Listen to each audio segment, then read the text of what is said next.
लिल्लाह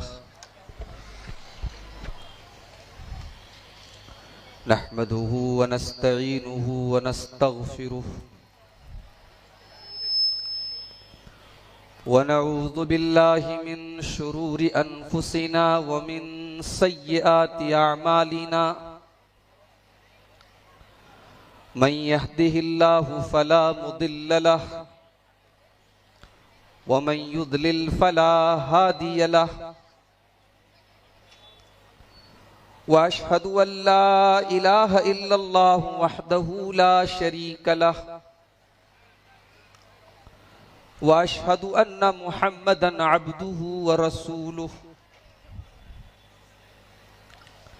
या अय्युहल्लज़ीना आमनुत्तक़ुल्लाहा हक़्क़ तुक़ातिही व ला तमूतुन्न इल्ला व अंतुम मुस्लिमून या अय्युहन्नासुत्तक़ू रब्बकुमुल्लज़ी ख़लक़कुम मिन नफ्सिन वाहिदा व ख़लक़ मिन्हा ज़ौजहा व बत्त मिन्हुमा रिजालन कसीरन व निसाअ वत्तक़ुल्लाहल्लज़ी तसाअलून बिही वल अरहाम इन्नल्लाहा काना अलैकुम रक़ीबा या अय्युहल्लज़ीना आमनुत्तक़ुल्लाहा व क़ूलू क़ौलन सदीदा युस्लिह लकुम अअमालकुम व यग़फ़िर लकुम ज़ुनूबकुम व मन युतिइल्लाह व रसूलहु फ़क़द फ़ाज़ फ़ौज़न अज़ीमा अम्मा बअद फ़इन्न ख़ैरल हदीथि किताबुल्लाह व ख़ैरल हदी हदी मुहम्मदिन सल्लल्लाहु अलैहि वसल्लम व शर्रल उमूरि मुहदसातुहा व कुल्ल मुहदसतिन बिदअह व कुल्ल बिदअतिन ज़लालह व कुल्ल ज़लालतिन फिन्नार अऊज़ु बिल्लाहि मिनश शैतानिर रजीम बिस्मिल्लाहिर रहमानिर रहीम व अन्न हाज़ा सिराती मुस्तक़ीमन फत्तबिऊहु व ला तत्तबिउस सुबुल फतफ़र्रक़ बिकुम अन सबीलिही व क़ाल तआला फ़ी मक़ामिन आख़र व मन युशाक़िक़िर रसूल मिन बादि मा तबय्यन लहुल हुदा व यत्तबि' ग़ैर सबीलिल मुअ्मिनीन नुवल्लिही मा तवल्ला व नुस्लिही जहन्नम व साअत मसीरा।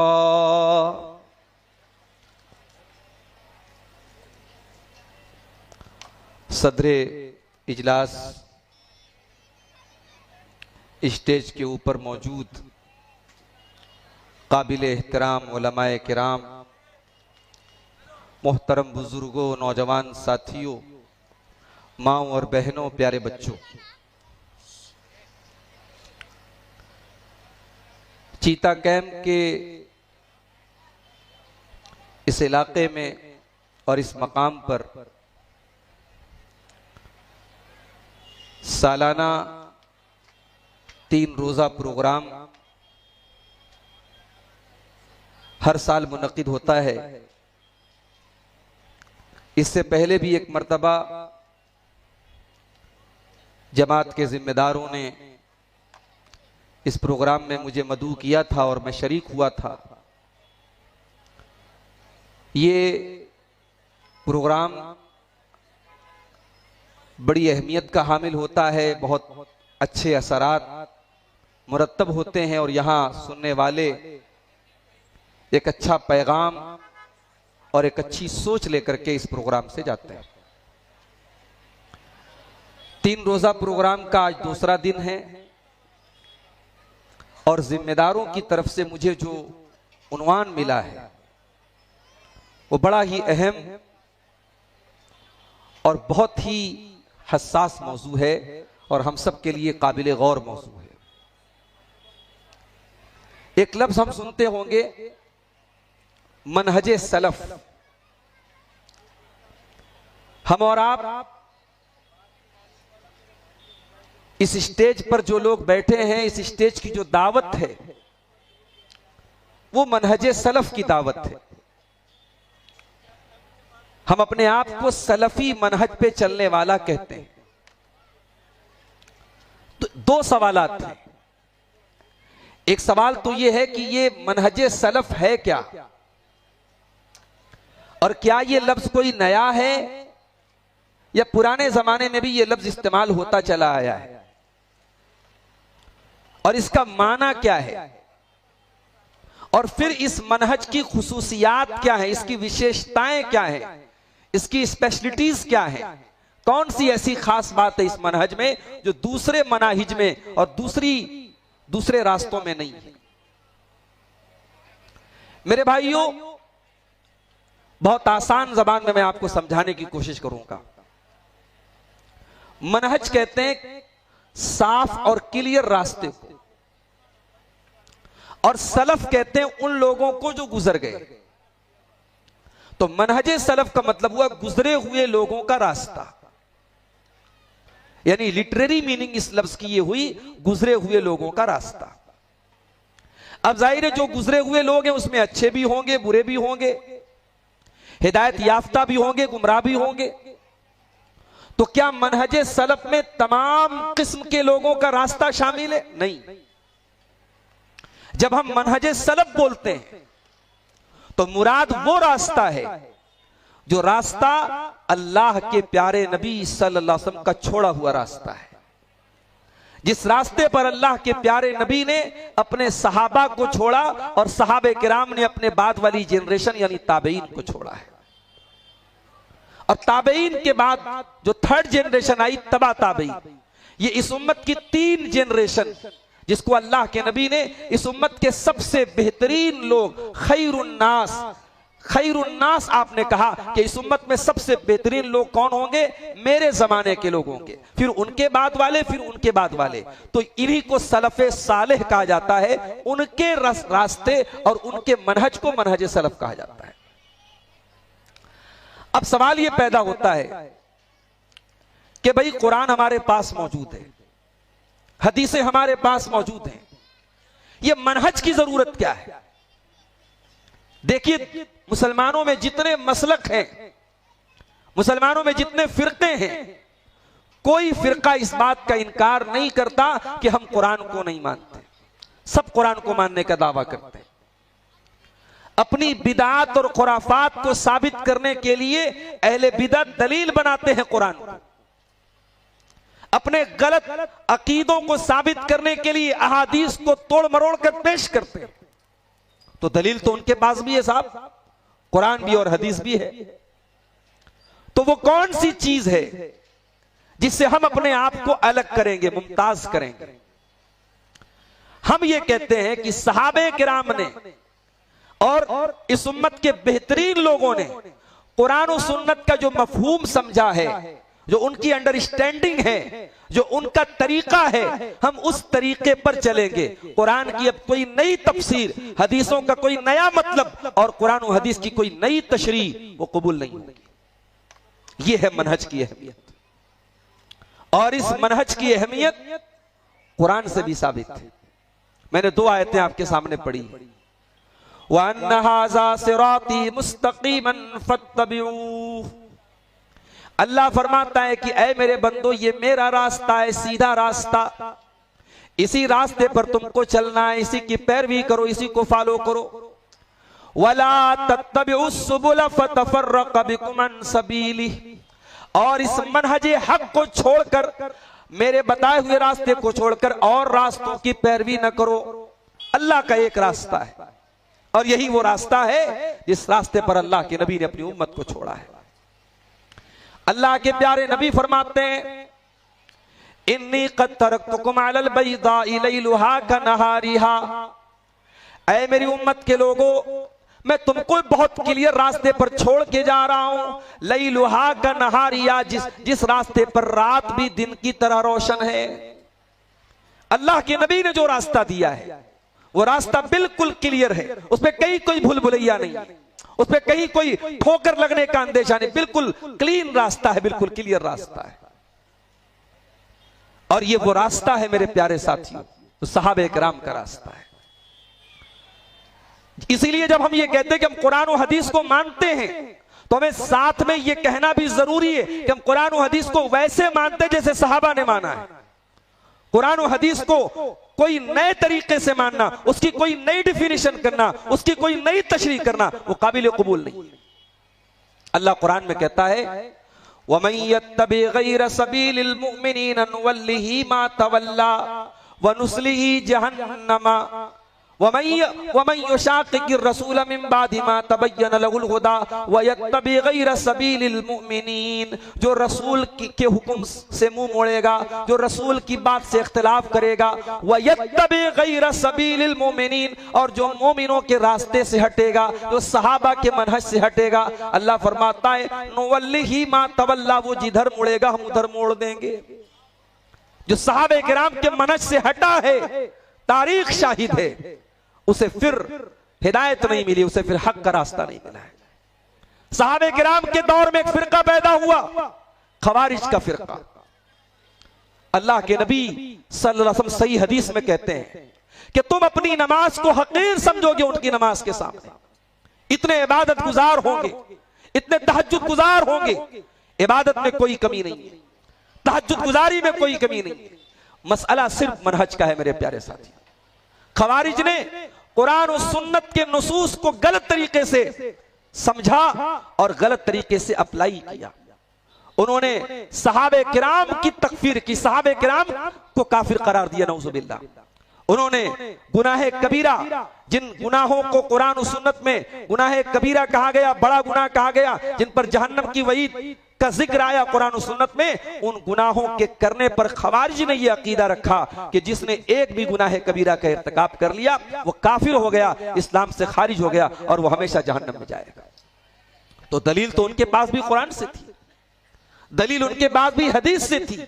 मसला सिर्फ मनहज का था, उन्होंने वो मनहज छोड़ दिया था जो प्यारे नबी का छोड़ा हुआ मनहज था, वो सहाबे किराम का मनहज था। और इसीलिए इतने गुमराह हुए कि अल्लाह के नबी ने फरमाया, यमरुकून मिनद्दीन कमा यमरुकुस्सहम मिनर रमिया, जिस तरीके से तीर को जब चलाया जाए और तीर शिकार के आर पार निकल जाता है, ये खवारिज दीन से इस कदर निकल जाएंगे। और अल्लाह के नबी ने इतने सख्त अल्फाज उनके बारे में इस्तेमाल किए, आपने उनको जहन्नम के कुत्ते भी करार दिया है, क्योंकि खवारिज हर दौर में मुसलमानों की तकफीर करते रहे हैं और उनकी तलवारें हर दौर में मुसलमानों के खून से रंगीन रही है।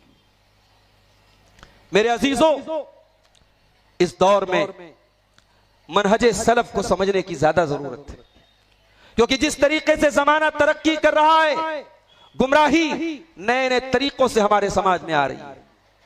अब नए नए तरीकों से कुरान और सुन्नत के नाम पर, तौहीद और सुन्नत के नाम पर आपको इस मनहज से हटाने की साजिशें रची जा रही। इसलिए इस दौर में हमें और आपको जानना ज्यादा जरूरी है कि प्यारे नबी का मनहज क्या था, सहाबे किराम का मनहज क्या था, इस उम्मत के बेहतरीन लोगों का मनहज क्या था। आइए जरा हम देखें कि इस मनहज की खुसूसियात क्या है। मेरे भाइयों, सलफी मनहज की सबसे पहली खुसूसियत और सबसे पहली खूबी यह है कि इस मनहज पे चलने वाला तौहीद से कभी कॉम्प्रोमाइज नहीं करता। जिसके यहां तौहीद के मामले में तजल्जुल हो, जिसके यहां तौहीद के मामले में नरमी हो, जिसके यहां तौहीद के मामले में कॉम्प्रोमाइज हो, वो सब कुछ हो सकता है, सलफी नहीं हो सकता। सलफी वो है जो अकीदे तौहीद के मामले में कभी कोई समझौता नहीं कर सकता है। और तौहीद के मामले में ये सख्ती प्यारे नबी जनाब मोहम्मद रसूलुल्लाह सल्लल्लाहु अलैहि वसल्लम ने हमें और आपको दी है। मक्का के कुफ्फार ने एक ऐसा दौर भी आया, अल्लाह के प्यारे नबी को ऑफर किया गया कि अय अल्लाह के नबी, एक दिन आप हमारे माबूदों की इबादत करें, एक दिन हम आपके माबूदों की इबादत करें, सारी दुश्मनी खत्म कर दें, सारे झगड़े खत्म कर दें, आइए समझौता कर लें, आइए कॉम्प्रोमाइज कर लें, एक दिन हम आपके माबूदों की इबादत करें, एक दिन आप हमारे माबूदों की इबादत करें। प्यारे नबी ने क्या जवाब दिया? सूरह काफिरून की आयत नाज़िल हुई, कुल या अय्युहल काफिरून ला आबुदु मा ताबुदून वला अंतुम आबिदून मा आबुद वला अना आबिदुम मा अबदतुम वला अंतुम आबिदून मा आबुद लकुम दीनुकुम वलिय दीन। ये नहीं हो सकता। ऐ कुफ्र के रास्ते पे चलने वालों, ऐ गैरुल्लाह की इबादत करने वालों, मैं तुम्हारे साथ इंसानियत का सलूक कर सकता हूं, तुम्हारे साथ बेहतरीन अखलाक से पेश आ सकता हूं, तुम्हारे साथ रिश्तेदारी को निभा सकता हूं, मगर तौहीद के मामले में कोई कॉम्प्रोमाइज नहीं कर सकता। यह है सलफी मनहज की खुसूसियत। एक इंसान अपने आप को सलफी भी कहे, एक इंसान अपने आप को मनहज सलफ का पैरोकार भी कहे और उसके अकीदे में नरमी पाई जाए, उसके घर में गैरुल्लाह की इबादत होती हो, उसके परिवार और उसकी फैमिली में तौहीद के मामले में नरमी बरती जाती हो, ये नहीं हो सकता मेरे प्यारे साथी। तौहीद के मामले में सख्ती और तौहीद पर कायम रहना, यह सलफी मनहज की पहली खुसूसियत है। और यह भी याद रखिए, ये पूरी दुनिया में आज हम जो जलीलो खार है, ये जो जूते पड़ रहे हमारे ऊपर, ये जो अल्लाह की मदद हम पर नहीं आ रही है और अल्लाह की नुसरत हमसे रूठी हुई है, क्या वजह है? अल्लाह कुरान में सूरह नूर में फरमाता है, वअदल्लाहुल्लज़ीना आमनू मिनकुम वअमिलुस्सालिहाति लयस्तखलिफन्नहुम फिल अर्दि कमस्तखलफल्लज़ीना मिन क़ब्लिहिम वलयुमक्किनन्न लहुम दीनहुम अल्लज़ी इर्तदा लहुम वलयुबद्दिलन्नहुम मिन बादि खौफिहिम अमना। अल्लाह कह रहा है, मेरे बंदो, मेरा वादा है ईमान वालों के साथ, नेक अमल करने वालों से मेरा वादा है, हम जमीन में उनको इख्तिदार भी अता फरमाएंगे, उनकी मदद करेंगे, उनको जमीन में ताकत देंगे, गलबा देंगे। शर्त क्या है? याबुदूननी ला युशरिकून बी शैया, सिर्फ मेरी इबादत करना, मेरी इबादत में किसी गैर को शरीक न करना। आज अफसोस की बात है, मुसलमानों का एक बड़ा तबका आज तौहीद से नाआशना है मेरे भाई। उसे औलियाए किराम की ताजीम के नाम पर, उसे बुजुर्गों की मोहब्बत और अकीदत के नाम पर ऐसा जाम पिलाया गया कि वह अल्लाह की तौहीद को भूल के बैठा हुआ है। मुसलमान इन हालात को पहुंच गया कि उसकी पेशानी कहीं पर भी झुक रही है, उसके घर पे मुख्तलिफ किस्म के नक्श लटके हुए हैं और गिनतियां लटकी हुई हैं, और वो ये अकीदा रखता है कि साहब इससे मेरे घर में बरकत आती है और इससे मेरे घर में मुसीबतें नहीं आती। तो एक मनहज सलफ का पैरोकार, एक सलफी मनहज पे चलने वाला ये बात याद रखे कि उसे अपनी तौहीद में बिल्कुल मजबूत रहना है, तौहीद पे कायम रहना है, और सिर्फ अपने लिए नहीं, अपनी जात के लिए, अपने बाल बच्चों के लिए भी आपको फिक्रमंद होना चाहिए मेरे प्यारे साथी। इब्राहीम अलैहिस्सलातु वस्सलाम अल्लाह की बारगाह में दुआ करते हैं, वजनुबनी व बनी अन नअबुदल असनाम, ऐ अल्लाह मुझे और मेरे बच्चों को तो बुत परस्ती से बचाना, मुझे और मेरे बच्चों को तो शिर्क से बचाना, मुझे और मेरे बच्चों को हर किस्म के शिर्क से बचाना। अगर इब्राहीम खलीलुल्लाह को अपनी औलाद के बारे में डर है कि कहीं मेरी औलाद में शिर्क ना आ जाए, तो हमारी और आपकी क्या हैसियत है मेरे प्यारे साथियों। और खास तौर से फितनों के इस दौर में, जिस दौर के बारे में अल्लाह के नबी ने फरमाया कि सुबह को एक इंसान मोमिन होगा, शाम होते होते काफिर हो जाएगा, और शाम को मोमिन होगा, सुबह होते होते काफिर हो जाएगा। सलफी मनहज की दूसरी खुसूसियत, सलफी मनहज पर चलने वाला अल्लाह के प्यारे नबी की हदीसों के आ जाने के बाद और नस के आ जाने के बाद और दलील के आ जाने के बाद अगर मगर चूं चरा ऐसा है वैसा है, वो कील और काल नहीं करता, वो हुज्जतबाजी नहीं करता, वो कौल रसूल के सामने अपने सरे तस्लीम को खम कर देता है। और यही एक मोमिन की पहचान होनी चाहिए मेरे प्यारे साथी। अल्लाह कुरान में अपनी कसम खा के कहता है, फला व रब्बिका ला युमिनूना हत्ता युहक्किमूका फीमा शजर बैनहुम थुम्मा ला यजिदू फी अनफुसिहिम हरजम मिम्मा क़ज़ैता व युसल्लिमू तस्लीमा। ऐ नबी, आपके रब की कसम, ये लोग मोमिन नहीं हो सकते जब तक अपने तमाम इख्तिलाफात में आपके फैसले को तस्लीम न कर लें, और आपका फैसला आ जाने के बाद कोई तंगी इनके दिल में बाकी न रहे। नबी की हदीस और नबी का फरमान आने के बाद कोई अगर मगर चूचरा की गुंजाइश नहीं। और यही तालीम इस उम्मत के तमाम असलाफ ने दी। इमाम अबू हनीफा रहमतुल्लाह अलैह से लेकर इमाम मालिक, इमाम शाफई, इमाम अहमद इब्न हंबल और इस उम्मत के तमाम इमाम किराम ने यही तालीम दी है। इज़ा सहल हदीस फहुवा मज़हबी उतरुकू कौली बिखबर रसूल, नबी का फरमान आ जाए, नबी का कौल आ जाए, नबी की हदीस आ जाए, मेरा फतवा क्या है, मेरा मौकिफ क्या है, छोड़ दो, नबी की हदीस को अपना लो। आज उम्मत का एक बड़ा तबका अकाबिर परस्ती के फितने में पड़ा हुआ है। हमारे बुजुर्गों ने जो कह दिया, हमारे बड़ों ने जो कह दिया, वो पत्थर की लकीर हो गया। नहीं मेरे भाई, हमारे बड़ों से भी एक बड़ा है, हमारे बुजुर्गों से भी बड़ा एक है, और ये वो जात है जो जात मुस्तफा है। ये वो जात है जो जिनका हर लफ्ज अल्लाह के यहां मासूम है। वमा यंतिकु अनिल हवा इन हुवा इल्ला वहयु यूहा। मेरा नबी अपनी ख्वाहिश नफ्स से कोई बात नहीं करता, मेरे नबी की जबान से वही निकलता है जो अल्लाह का हुक्म होता है, अल्लाह की वही होता है। एक सलफी मनहज पर चलने वाला सुन्नत रसूल के मुकाबले में कियास नहीं लाता है, सुन्नत रसूल के मुकाबले में लॉजिक नहीं लाता है, नबी की हदीसों के आ जाने के बाद अपनी अकल नहीं दौड़ाता है, अपनी मंतिक नहीं लगाता है। जाड़े का मौसम है, हम और आप मोजा पहनते हैं, सॉक्स पहनते हैं। मोजा दो टाइप का होता है, एक चमड़े का मोजा जिसको अरबी में खुफैन बोलते हैं, एक कॉटन का कपड़े का मोजा जिसको अरबी में जोरबैन बोलते हैं। जाहिर है कि खुफैन पर भी मसा साबित है और जोरबैन पर भी मसा साबित है। अब जरा गौर कीजिएगा, हजरत अली फरमाते हैं कि अगर दीन की बुनियाद राय पर होती, अगर दीन की बुनियाद लॉजिक पर होती, अगर दीन राय और लॉजिक की बेस पर चलता, तो जब हम मोजे पर मसा करते हैं, हजरत अली कहते हैं मोजे पर नीचे मसा किया जाता, ऊपर ना किया जाता। भाई आप जब मोजा पहनते हैं, जब मोजा आप उतारते होंगे तो देखते होंगे सारा जो डस्ट लगा है, जो गंदगी लगी वो नीचे लगी है, मगर हम मसा ऊपर करते हैं, नीचे नहीं करते। तो दीन नुसूस पर अमल करने का नाम है, दीन किताब और सुन्नत पर अमल करने का नाम है, और नस के आ जाने के बाद अपनी लॉजिक नहीं लगाना है। इस दुनिया का सबसे पहला मलून इब्लीस था। इब्लीस क्यों मलून हुआ? इब्लीस के ऊपर क्यों कयामत तक अल्लाह की लानत बरसती रहेगी? इब्लीस का जुर्म क्या था? इब्लीस का क्राइम क्या था? इब्लीस का अपराध क्या था? इब्लीस ने यही तो कहा था, खलक़तनी मिन नार व खलक़तहु मिन तीन। ऐ अल्लाह, तूने मुझे आग से पैदा किया है और आदम को मिट्टी से पैदा किया है। अना खैरुम मिन्हु, मैं आदम से बेहतर हूं, मैं आदम को सजदा नहीं करूंगा। इब्लीस का गुनाह यही था मेरे भाई, इब्लीस का जुर्म यही था कि उसने अल्लाह के हुक्म के आ जाने के बाद अपनी लॉजिक, अपनी अकल, अपनी मंतिक लगाई थी। सलफी मनहज की खासियत यही है। एक सलफी मनहज पर चलने वाला ये बात याद रखे, उसका उसूल ये होना चाहिए, उसकी जिंदगी का नजरिया ये होना चाहिए, उसका मनहज ये होना चाहिए कि नबी का फरमान आ गया, नबी की हदीस आ गई, अब मेरा दिमाग क्या कहता है, मेरी अकल क्या कहती है, मेरी लॉजिक क्या कहती है, ये मैटर नहीं करता है। नबी की सही हदीस आ गई, आमन्ना व सद्दक़ना। और आगे बढ़िए, सलफी मनहज की एक और खुसूसियत है, खास तौर से अल्लाह ताला की सिफात के सिलसिले में, जो कि बड़ा नाजुक मामला है। अल्लाह के बारे में कोई बात कुरान में आई, अल्लाह के बारे में कोई बात हदीसों में आई, अब हम क्या करें?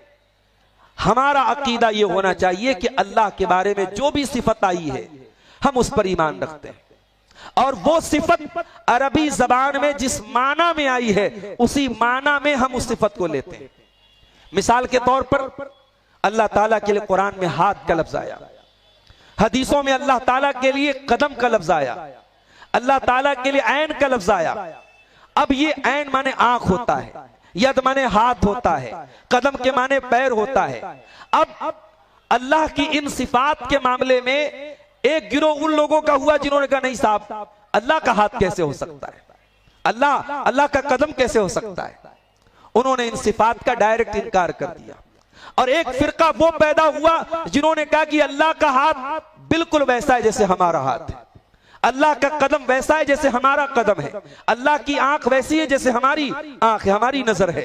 ये मुजस्सिमा का फिरका था जिन्होंने अल्लाह की सिफात को अपनी सिफत के साथ उन्होंने मिलान कर दिया, तशबीह दे दी। लेकिन जो सही अकीदा, जो सलफ का अकीदा रहा, जो सहाबा का अकीदा रहा कि हम अल्लाह की सिफात को मानते हैं, और अरबी जबान में वो सिफात जिन मानी में इस्तेमाल हुई हैं हम वही माना लेते हैं। जहां कुरान में अल्लाह का हाथ का लफ्ज आया, हम हाथ का ही तर्जमा करेंगे, हाथ का ही माना लेंगे, हम हाथ को कुदरत के माना में नहीं लेंगे। कुरान में है कि अल्लाह अर्श पर मुस्तवी है, अर्रहमान अलल अर्श इस्तवा, रहमान अर्श पर मुस्तवी है। अब मुस्तवी होने का मतलब कि रहमान अर्श के ऊपर करार पजीर है। अब कुछ लोगों ने कहा नहीं साहब, ये ऐसा कैसे मुमकिन है? अगर हम ये मानते हैं कि रहमान अर्श के ऊपर करार पजीर है तो गोया कि अल्लाह का जिस्म लाजिम आता है, लिहाजा इसका मतलब हम ये लेंगे कि रहमान अर्श का मालिक है। ये अकीदा और ये कुरान की आयतों का इस तरीके से उनकी तहरीफ करना, ये सलफी मनहज नहीं है। सलफी मनहज ये है कि अल्लाह ताला की जो सिफात आई है हम उनको असल माना में लेते हैं, हाँ उनकी कैफियत को हम अल्लाह के हवाले कर देते हैं। अल्लाह का हाथ कैसा है हम कैफियत नहीं जानते, अल्लाह अपने अर्श पर मुस्तवी है, किस तरीके से मुस्तवी है अल्लाह बेहतर जानता है, हम नहीं जानते। अल्लाह का कदम है, कैसा कदम है हम कैफियत नहीं जानते, लेकिन हाँ हम अल्लाह का हाथ मानते हैं, अल्लाह का कदम मानते हैं।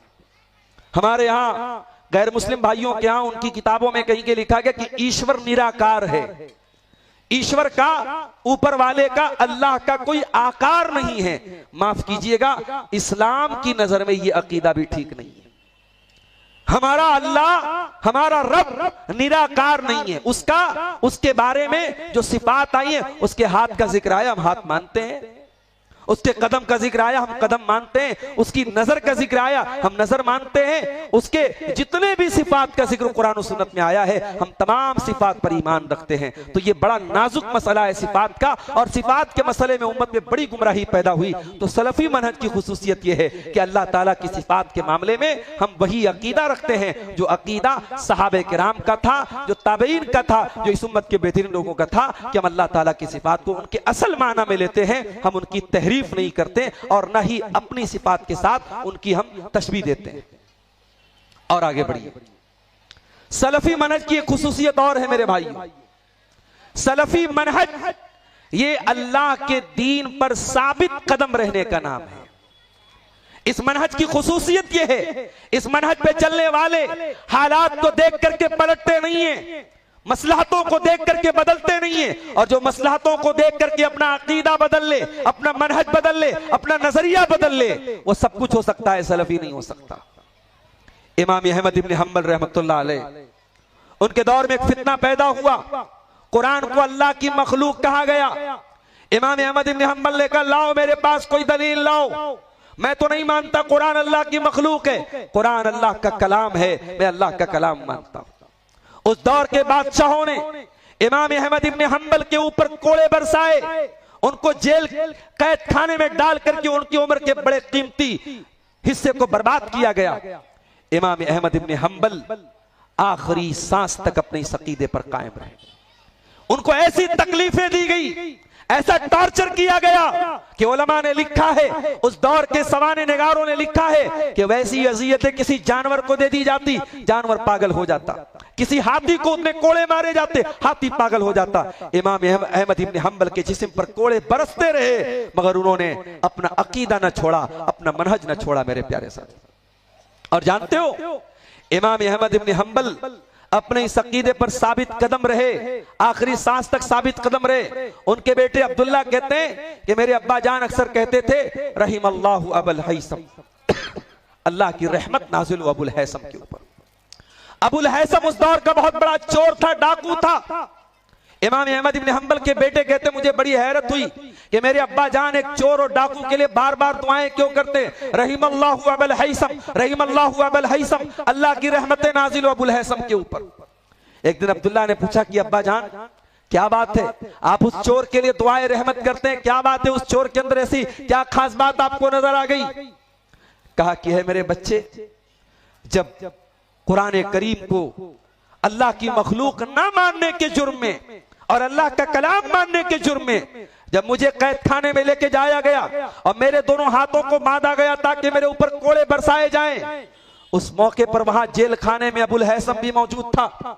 अबुल हैसम ने कहा ऐ अहमद इब्न हंबल, ऐ इमाम अहले सुन्नत, मैं बहुत बड़ा चोर हूं, मैं लोगों का माल चुराता हूं, मैं लोगों के माल पे डाका डालता हूं और 14 मर्तबा मैं जेल में आया हूं, मेरे जिस्म पर 14 मर्तबा कोड़े बरसाए गए, मगर मैं अपनी चोरी के रास्ते पर कायम हूं।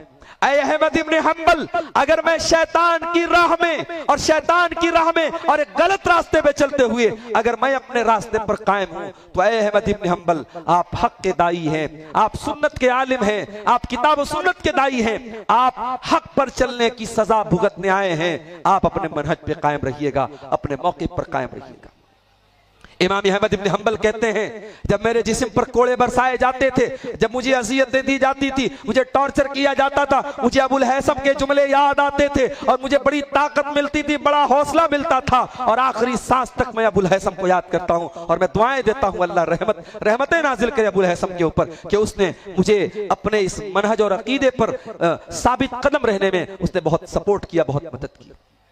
मेरे प्यारे साथियों, जिसके अंदर हालात को देख करके तलव्वुन आ जाए, जो हालात को देख करके पलट जाए, पाला बदल ले, वो सलफी मनहज से उसका ताल्लुक नहीं हो सकता। उलमा कहते हैं मन तमस्सक बिसुन्नती सबता, जो अल्लाह के नबी की सुन्नतों को थाम लेता है, तो सहाबा के मनहज को थाम लेता है, वो साबित कदम रहता है, वो सही रास्ते पर चलता रहता है। और जो अल्लाह के नबी की सुन्नत से हट जाता है, तनक्कला, तो कभी इधर कभी उधर जाता है, उसके यहाँ रंगीनी पाई जाती है और वो रंग बदलता है। एक हक पर चलने वाला और मनहज सलफ पे चलने वाला वो रंग नहीं बदलता है।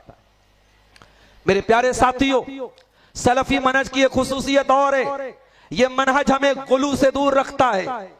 उम्मत में शिर्क कहां से शुरू हुआ? इस दुनिया में सबसे पहला शिर्क किसने किया? नूह अलैहिस्सलाम की कौम के लोगों ने किया। और नूह अलैहिस्सलाम की कौम के लोगों ने जिनके बुत बनाए थे, उनका नाम भी कुरान में आया, ला तज़रुन्न वद्दन वला सुवाअन वला यगूस व यऊक व नसरा। नूह अलैहिस्सलाम की कौम के लोगों ने अपने साथियों से कहा, मत छोड़ना अपने माबूदों को, मत छोड़ना बुत को, मत छोड़ना सुवा को, मत छोड़ना यऊक को, मत छोड़ना नस्र को। ये उनके बुतों के नाम थे।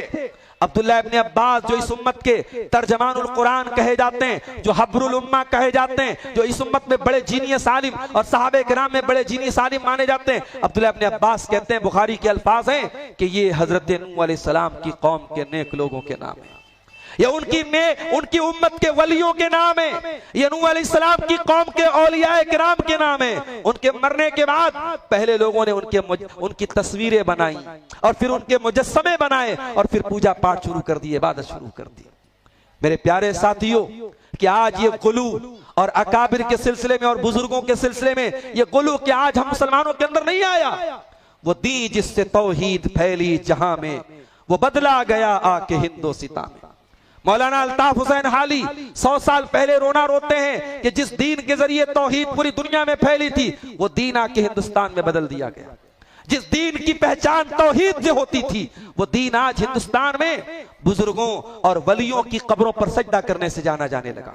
मेरे अजीजों, मेरे भाइयों, याद रखो, सलफी मनहज औलियाए किराम से मोहब्बत और औलियाए किराम से अकीदत के खिलाफ नहीं है। हम मोहब्बत करते हैं अल्लाह के तमाम वलियों से, हम मोहब्बत करते हैं अल्लाह के तमाम नेक बंदों से, मगर हाँ, हम अल्लाह के वलियों को अल्लाह का दर्जा देते, उनको मुश्किल कुशा मान ले, उनको गौसे आजम मान ले, उनको गरीब नवाज मान ले, उनके दर पर हम जाके अपने सर को झुकाएं, उनको मुश्किल कुशा मान ले। ये कुरान और सुन्नत की तालीम के खिलाफ है और सलफी मनहज इस गुलू से हमें दूर करता है।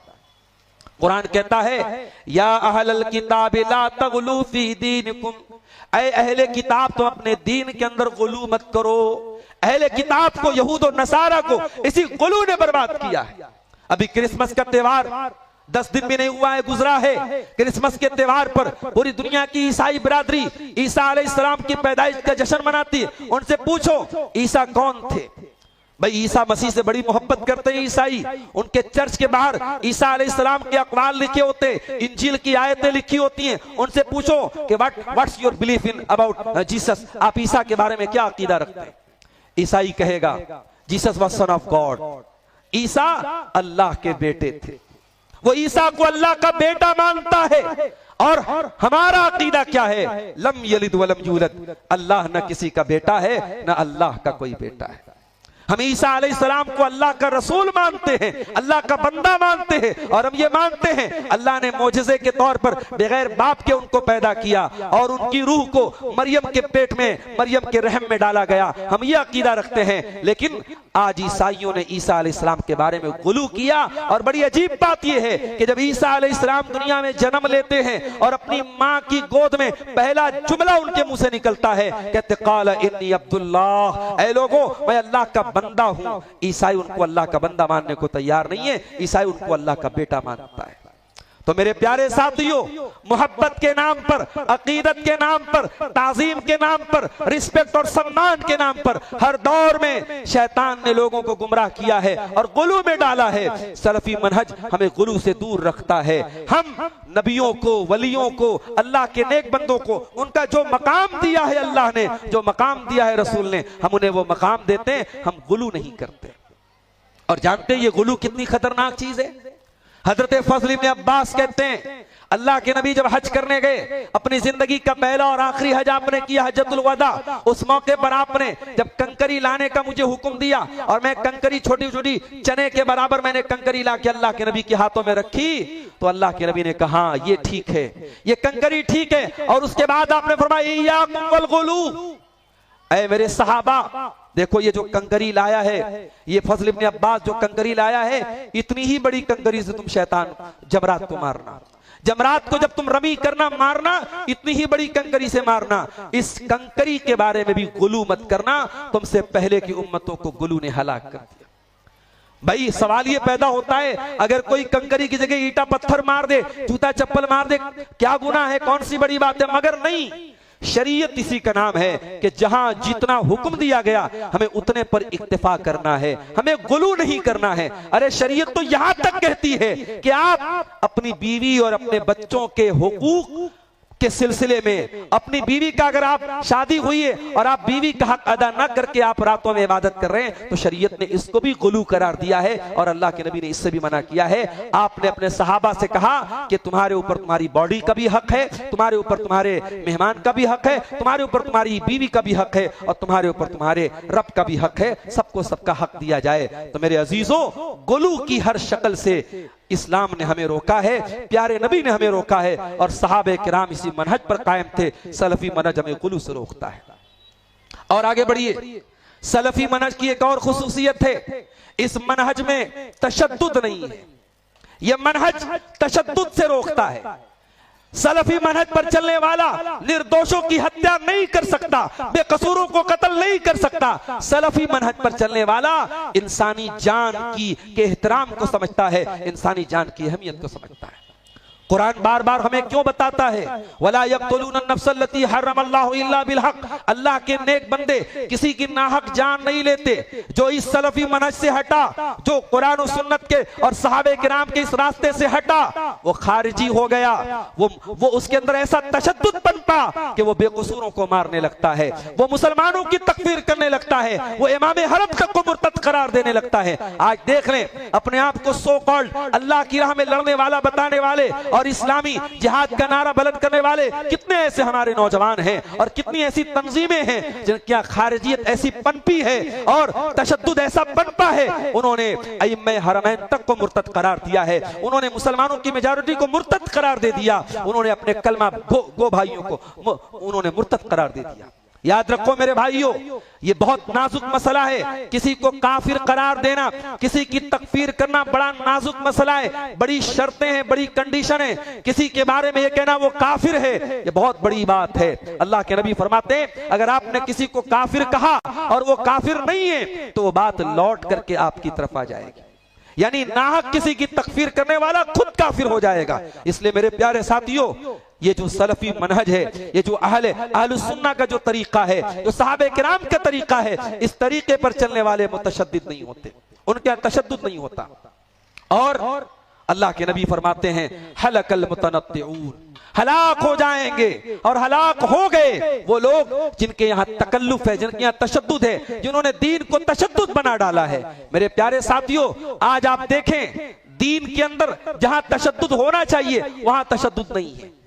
भाई दीन के अंदर नमाज के मामले में बहुत सख्ती है, एक टाइम की नमाज छोड़ने की भी इस्लाम में गुंजाइश नहीं है।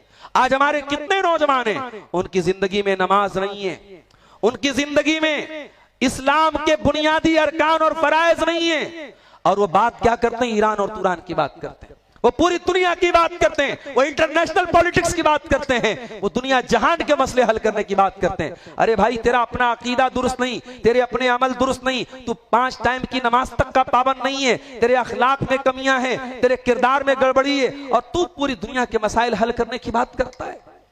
सलफी मनहज हमें और आपको तशद्दुद से रोकता है मेरे प्यारे साथियों।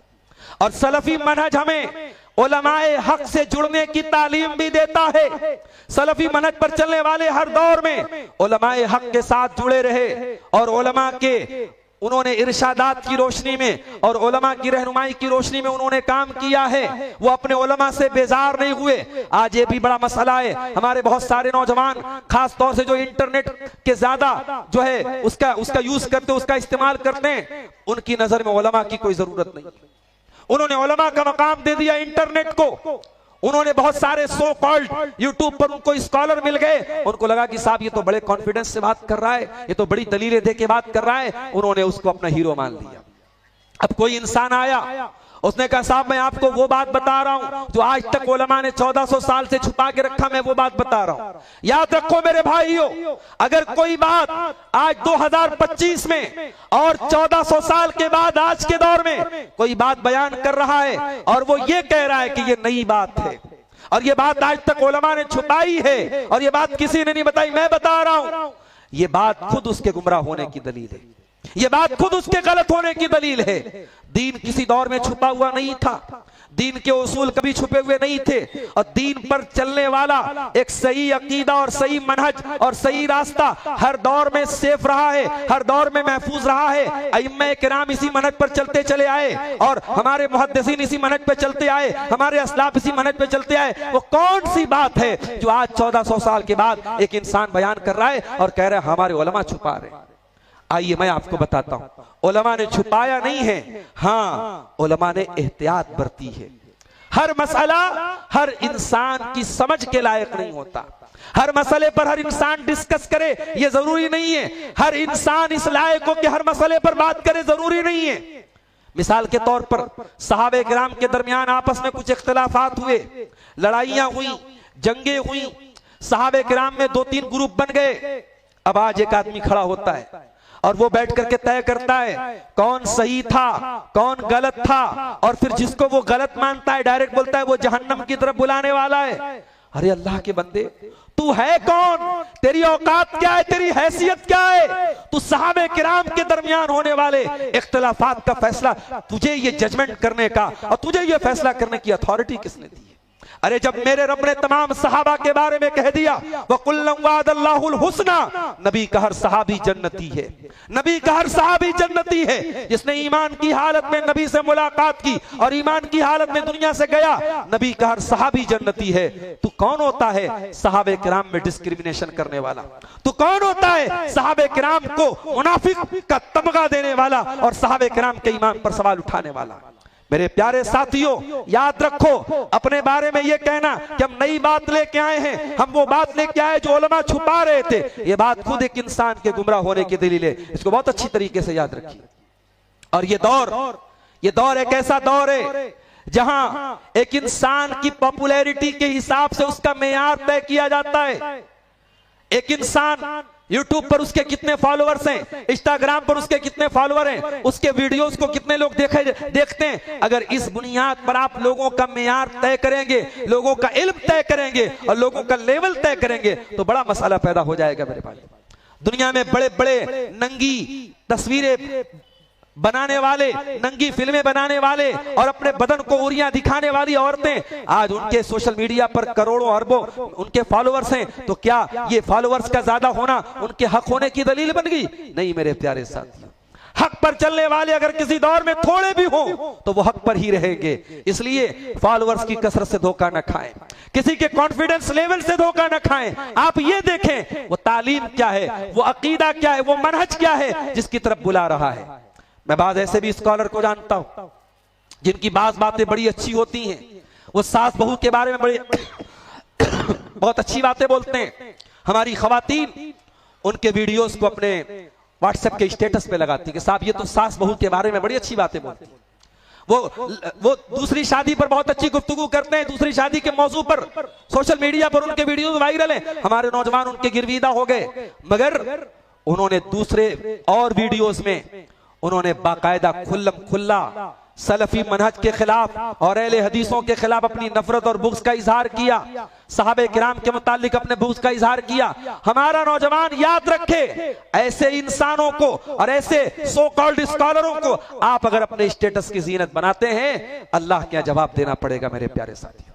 ऐसे लोगों को प्रमोट करना और ऐसे लोगों को पब्लिश करना और ऐसे लोगों की बातों को घर घर पहुंचाना एक तरीके से गुमराही की दावत देना है। और याद रखिए, अल्लाह के नबी फरमाते हैं, जो खैर की दावत देता है, जो भलाई की दावत देता है, जितने लोग उस भलाई पर अमल करेंगे, उस भलाई पर अमल करने वाले तमाम लोगों का अजर उसको मिलेगा। और जो शर की दावत देता है, जिसके स्टेटस पर कोई गलत चीज है, जिसकी फेसबुक की वॉल पर कोई गलत चीज है, जिसके इंस्टाग्राम पर कोई गलत चीज है और उसकी गलत चीजों को लोग फॉलो कर रहे हैं, लोग अमल कर रहे हैं, जितने लोग अमल करेंगे उन तमाम लोगों का वबाल और विज़्र और गुनाह उस इंसान के सर पे डाला जाएगा। तो मेरे अजीजों, उलमाए हक से जुड़िए, जो किताब और सुन्नत की दावत देते हैं, जो सलफी मनहज की दावत देते हैं, जो अल्लाह के प्यारे नबी और सहाबा के बताए हुए रास्ते की दावत देते हैं, उस रास्ते पर चलिए। और याद रखिए, कयामत जिस कदर करीब होगी, उलमा इस दुनिया से धीरे धीरे रुखसत होते चले जाएंगे। ये भी अल्लाह के रसूल की पेशिन गोई है। अल्लाह के प्यारे नबी ने फरमाया कि एक जमाना ऐसा आएगा कि अल्लाह ताला उलमा को उठा लेगा। अल्लाह ताला इल्म को अचानक नहीं उठाएगा, वला कि यक़बिज़ुल इल्म बिक़ब्ज़िल उलमा, उलमा को उठा लेगा। हत्ता इज़ा लम युब्क़ि आलिमन, यहाँ तक के अगर दुनिया से सारे उलमा जब खत्म हो जाएंगे, लोग जाहिलों को अपना सरदार बना लेंगे। और जब जाहिलों को अपना सरदार बनाएंगे तो अंजाम क्या होगा? वो बगैर इल्म के फतवा देंगे और खुद भी गुमराह होंगे और दूसरों को भी गुमराह करेंगे। तो मेरे अजीजों, सलफी मनहज की ये भी खुसूसियत है कि सलफी मनहज हमें अपने उलमा से जुड़े रहने की तालीम देता है, उलमाए हक से जुड़े रहने की तालीम देता है। एक आखिरी चीज बयान करके हम बात खत्म करेंगे। सलफी मनहज हमें इल्म और अमल दोनों की तालीम देता है। हम इल्म हासिल करें, हम किताब और सुन्नत के नुसूस के बारे में जाने और अमल न करें, ये असलाफ का तरीका नहीं है, ये सलफी मनहज का तकाजा नहीं है। ये मनहज, ये तरीका और ये सहाबे किराम का दिया हुआ ये रास्ता हमसे ये तकाजा करता है कि हम दीन को जाने भी और दीन पर अमल भी करें। कुरान करीम के पहले पारे में अल्लाह ताला ने फरमाया यहूद और नसारा को खिताब करते हुए, अतामुरून अन्नासा बिल बिर्री व तनसौना अनफुसकुम व अंतुम ततलूनल किताब, ऐ यहूदियों, तुम लोगों को भलाई का हुक्म देते हो और खुद को भूल जाते हो जबकि तुम अल्लाह की किताब को पढ़ते हो। ये हुक्म सिर्फ यहूदियों को नहीं है, ये हुक्म आज मेरे नौजवानों आपको भी है।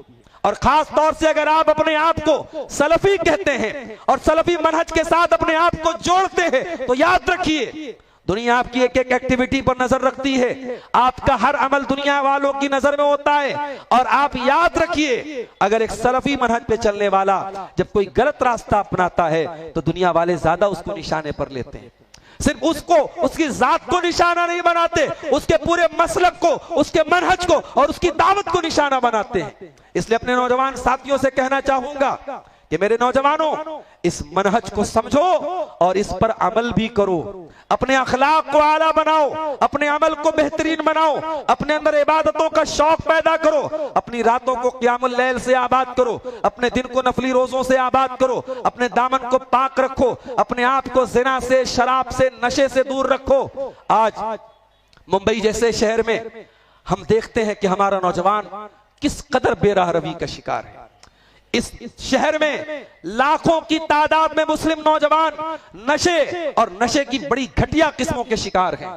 इस शहर में लाखों की तादाद में मुसलमान हमारी बहनें बेराहरवी की शिकार है, बेपर्दगी की शिकार हैं, बेहयाई के कामों में मुब्तला हैं। मेरी बहनों, मेरे भाइयों, आप सबसे कहना चाहता हूं, नबी अकरम ने हमें जो रास्ता दिया है, सहाबे किराम ने हमें जो रास्ता दिया है, यही इस्लाम का सही रास्ता है, यही दीन का सही रास्ता है। और ये रास्ता हमसे कहता है कि हम दीन पर अमल करें, हम सिर्फ गुफ्तार के गाजी न बने, हम किरदार के गाजी बने। और इसका बेहतरीन एग्जाम्पल सहाबे किराम मौजूद है। मेरे प्यारे साथियों, सहाबे किराम की सीरत आप पढ़ें, इंशाअल्लाह उनके यहाँ आपको इल्म भी मिलेगा और अमल भी मिलेगा।